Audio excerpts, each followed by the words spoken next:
And welcome back to the WCHE Morning Show. I'm Eric Lambera. Co-host today is Verity. And joining us on the show, we have Cara Corridoni from Hello Westchester. Cara, thank you for joining us this morning. How are you doing? I'm doing pretty good. Yeah, how are you? Doing well. Just feels like I just saw you a couple of days ago. I know, I was just in. Finally a rose between two thorns. So great to have you on here as always. So, Cara, we'll get to your show here. Of course, you have the show Mondays 11:30 to noon. But before that, what can you tell our listeners about your newsletter, Hello Westchester? Yeah, so the newsletter is a weekly roundup of news and events that happened here in Westchester. It's hyper-local, focused only on Westchester. I don't really cover anything outside of the Westchester mailing address, but I do use the mailing address, so it does include like West Goshen, Westtown, East Bradford, and also a lot of borough news. So it's a lot of news events happening. I do follow all the government meetings. We report on those. We ask questions. Constantly stuff going on. I mean, it's lengthy. You wouldn't think so, but if you really start paying attention, there's a lot going on around here. There is. I know you typically report on one of my favorite things to do as far as the show goes is like the restaurant inspection report. So that's always something big. You always have like Everyone's upcoming favorite. events. And even like shout outs to like the sports teams, and something else I like is like new businesses opening, giving them a spotlight. But we really want to know about rat hair and feces. Yes, you do. Everybody, I think that's where growth came, is everybody wants to know about who's got what vermin running around. But not only that, we also do talk about some of the ones that are in compliance. Yes, right. You're right. Exactly. You got to put in the good ones. But everybody makes a mistake too. And I think that's the big point. We do like including the people that are back up in compliance, because I think that's really what it is. It's about awareness that this is happening and accountability. You get busy. Clean up. You get busy in a shop and things happen. Yeah. They're like, hey, you left your mayonnaise out. I was busy making all this stuff and I forgot about the mayonnaise. Right, which of course could be a health concern, but as long as you are aware, clean it up. So we like to make sure that people know that people are back. Right. Everything's good. So yeah, there goes that mic. There goes the mic. It's you again. All right. Yeah. So, but Cara, as far as the newsletter, how long have you been running Hello Westchester? This is my 5th year as a business, like officially just running it full time. It started longer than that. It actually goes way back. I think the original idea kind of came after I had my second son. I was in public relations. My husband was working out in Wilmington. We were busy and it got to be too much. And I decided I'm just going to take a little time off. And when I did that, all of a sudden my center of my like social life went from my work base, hanging out with people I worked with, to Westchester, an area we had just moved to based on proximity to those two jobs. And I didn't know a whole lot about outside of, the restaurants, because we'd go there on the weekends. But and in trying to figure out what was going on here, what I was going to do with these small kids all day, I started having to dig in. And that's when I kind of had trouble finding things. I had trouble finding events. I had trouble figuring out what was going on. I tried to, subscribe to the paper and other news outlets, but I'm not from this area. I grew up in Indiana, and so I would get the paper, but there's so many places around here that I don't even know where there are on a map. Like, so I really just wanted more Westchester-based information. So I started, cutting and pasting, grabbing it for myself, and then after a while, I started kind of putting that together in a quick updated, format, much, much smaller than it is today. And it's just kind of grown from there. It's what started as clippings kind of has become questions, or I'll hear rumors or see things and it's like, okay, but what's really going on? And then questions are asked. And now it's a lot more original reporting and in-depth stories. And I still share what other people are doing in some of the other news areas, but is a lot more original reporting now.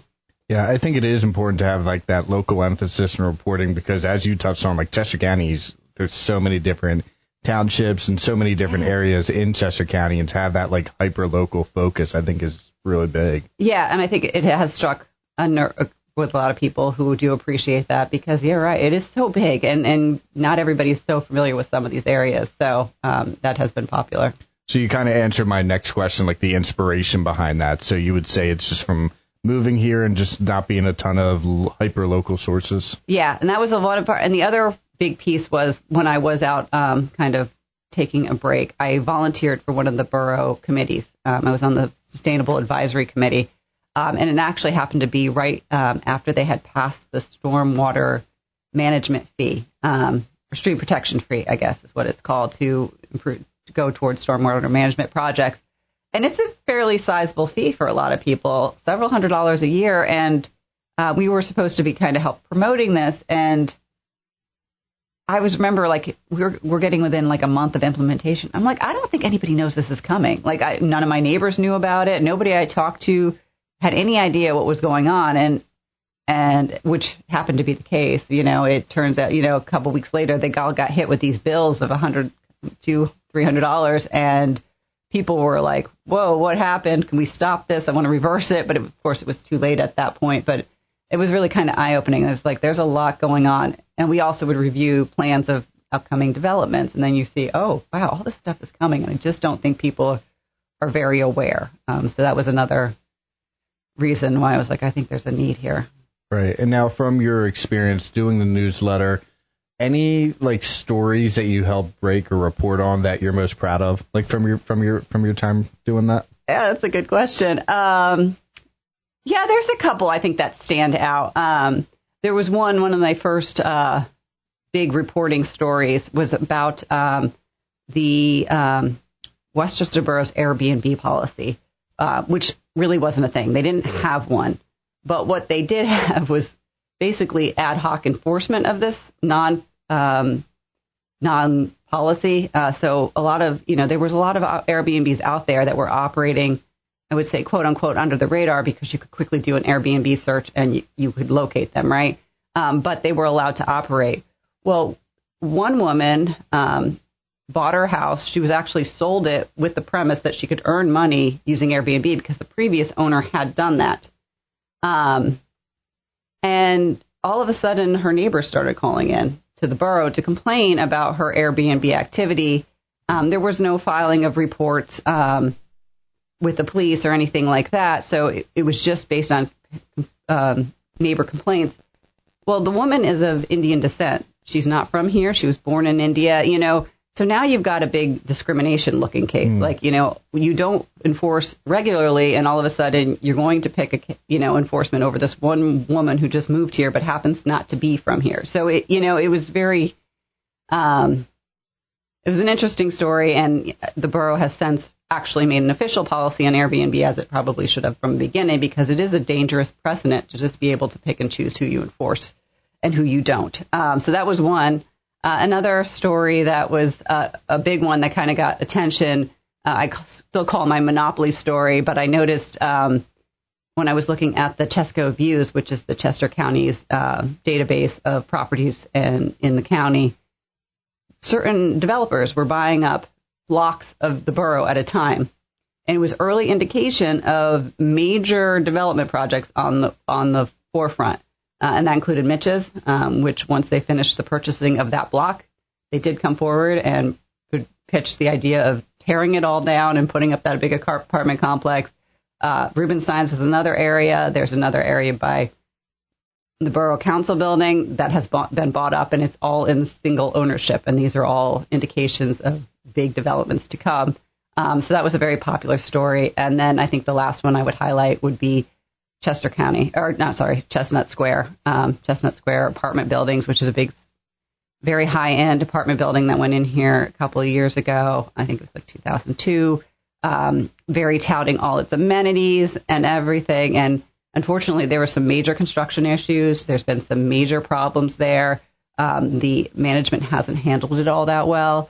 There were a lot of concerns with some residents who I was able to talk to and document, and we were able to break that story about conditions inside the apartment complex and how it went up. So that was another, I think, big one. Now I have to ask. I know it was more Chester County as a whole, but did you do any coverage on the manhunt, the Cavalcante? I actually was out of town. I was on vacation last year, which I am okay with. Not that one. That was the other one. No, I did not, because that was more Chester County. I don't know if you got into. We were actually, for like the morning, we were like off the air for a little bit, transitioning, but Yeah, so during that, we didn't even, we reported on it like on social media, but yeah, not on like air, but was just curious. No. I remember that was huge. I did not do that one. And actually that's where like what Hello Westchester's not great, and you guys are probably do a better job, is breaking news stories, you know what I mean? Because I publish once a week, you know what I mean? Similarly, I might post on social media so people are aware, but breaking news coverage is rare, although I did break the Iron Hill story, too, which actually was another big one, and that got picked up by the Inquirer, so that was a big one, too. I got one for you. Yeah. Do you know what's going on with the parking garage across from the Justice Center? It used to be free for your parking, but now they charge for it. What's up with that? Do you have any idea? Yeah, that is Chester County's garage, and I think that was the case, is that it was free. It was free, and that was great when people come in, and, you know, great place to park, bringing people in to downtown that wouldn't necessarily come downtown. We have a lot of parking in the area, but that was a great one because it was free. What happened there? They just decided to enforce. It was always been on the books, but it hadn't been enforced. Oh, is that what it was? Yeah, so it wasn't enforced. It was there, and then, I don't know, because that's more Chester County and not borough, I know the Westchester side of it, and I'm not sure if there was a change in leadership over there on whether or not to enforce, but it was always there. I don't think it was well signed before either. I think they've put up signs since then to really indicate that it is, what the fees are there. But, yeah, they run that garage. Got it. And the other thing is the Burger King. Yeah. What's the story with that spot at this point? Because they had parking. They were talking about, Westchester's always been about finding the sweet spot on parking for, dense residential. Where's that at? Do you have any idea? Yeah, so the latest on the Burger King project is they are looking at doing townhomes. So they had proposed a apartment complex, right, which would have been very densely populated on a very small area. In a tough parking area to begin with. And parking was a big concern. Parking and traffic, trying to get in and out of the building was another concern there. The problem was the borough's zoning code allows developers to put together these big apartment complexes without by right is what it's called, right? So they can just put them together. They meet all the requirements. They don't actually have to get permission from neighbors. They don't really have to get permission from the borough. They just have to meet all those requirements. They didn't have an option for that for townhomes. So when developers were looking at other types of development, they opened themselves up to risk and potential lawsuits. Neighbors, anybody who just didn't like it, even if it was a better overall solution, if one person was against it, they could challenge it in court, and that would be a lengthy court battle. This other project has already been challenged in court. The developers have lost once, potentially could lose again. That has spurred them to look at new options. The borough has updated its zoning code to make those townhomes an option. So I believe last I heard that's the direction that they're moving with now that these are in place. So we'll have to keep following up. It's all so slow moving, and that's the question I have is, we talk about these things, and then, even things like Mitch's Gym, which is apartment complex, has been approved. Nothing's been done. Rubenstein's, it's another one that's been approved for years now, but nothing's, no construction's moved forward, and I'm not sure why these projects always take so long. It's a slow grind, right? Very slow, yeah. And then when it goes through the council and they go, well, we just want you to do this.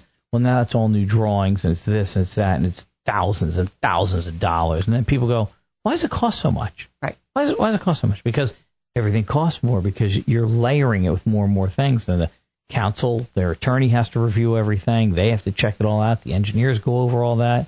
Just a lot of money being done. And I get it. But it just takes a lot of time.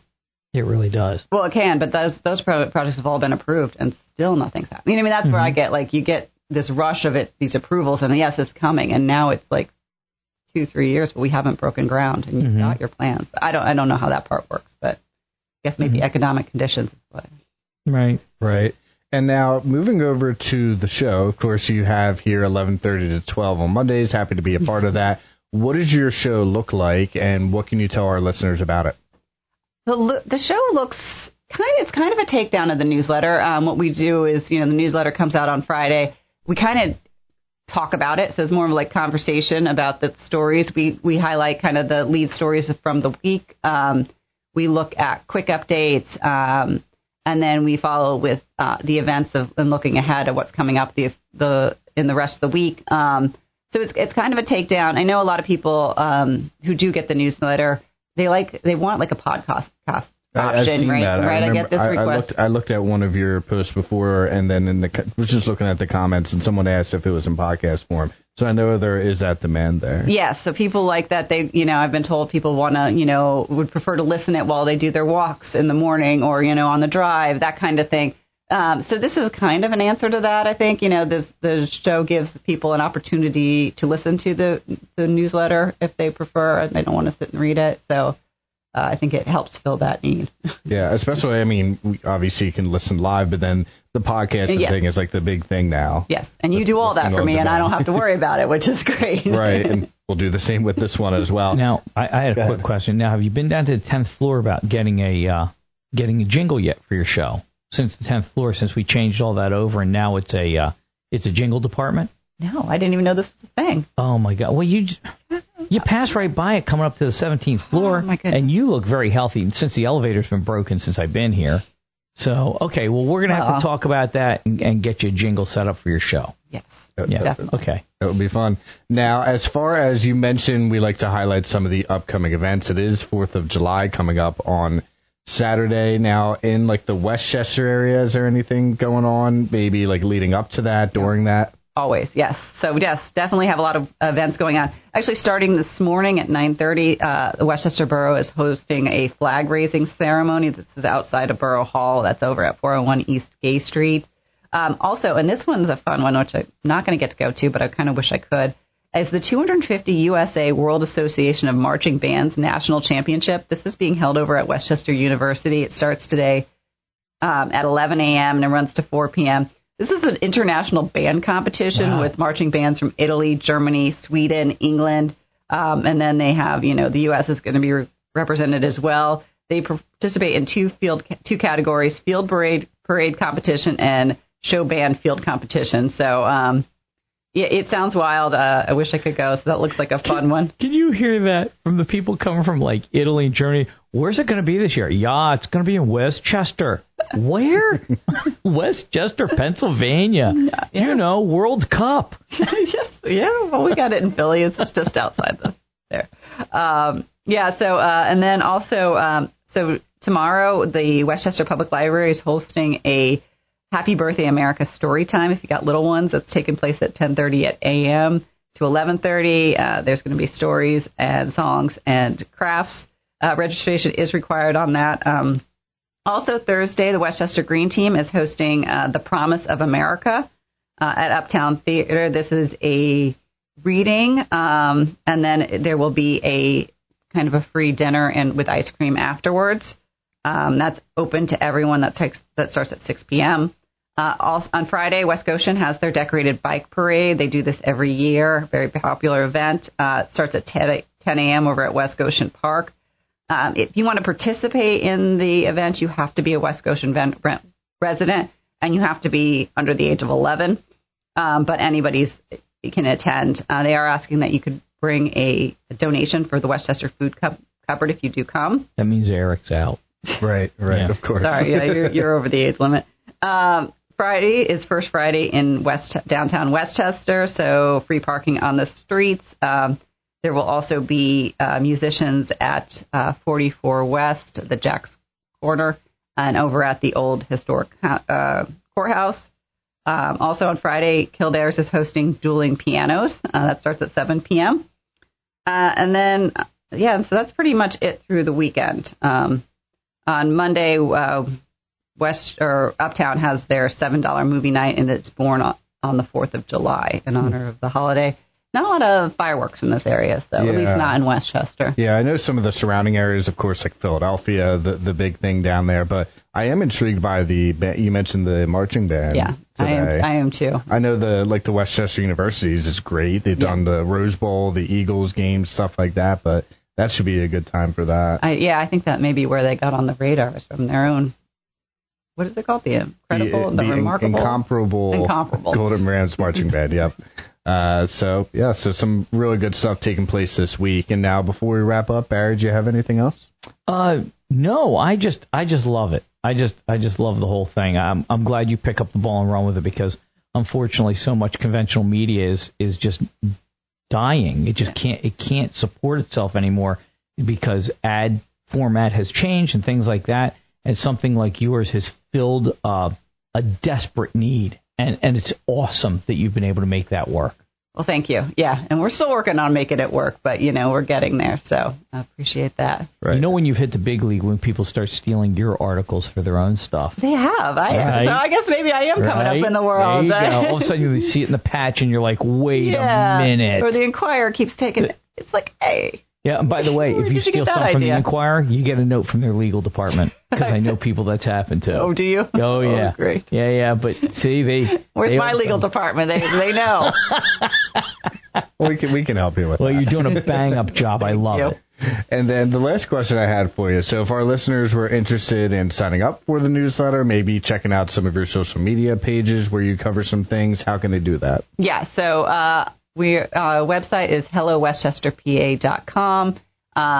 Links to the latest newsletters are there. I also have links to the podcast if you want to listen to that. And you can sign up to get a subscription. It is free to sign up. All you need is an email. There is a subscription. If you want full access to all the articles, it'll be $24 for a year. That's $2 a month. How can you beat that? Yes. Thank you. Hopefully people will listen to you. See that fast math I can do? You're very good. Man, I'm on it. And then we're on social, on Instagram and Facebook. Yep. So plenty of ways to find you there. And then do you still do, I know you started a little bit ago, the events newsletter. Is that still something you run? You're right. Yes. That comes out on Wednesdays, and that's just events. So it's a lot cleaner than the Friday newsletter, which has all the news in it, but it just gives people a heads up. So that was another request, is people wanted ideas of what to do ahead of Friday. And so if they couldn't get to it Friday, sometimes they'd miss events. So Wednesday's newsletter just lets you know what's coming so you can plan your weekend and get out and about and see people, hang out, have fun. Right. So lots of stuff you can check out. You can check out the events newsletter Wednesdays, the newsletter on Fridays, and the show on Mondays. So lots of stuff that you can check out there. And Cara, we appreciate you coming on with us. Well, thanks for having me. This was fun. Yep. And we have a great 4th of July holiday. You too.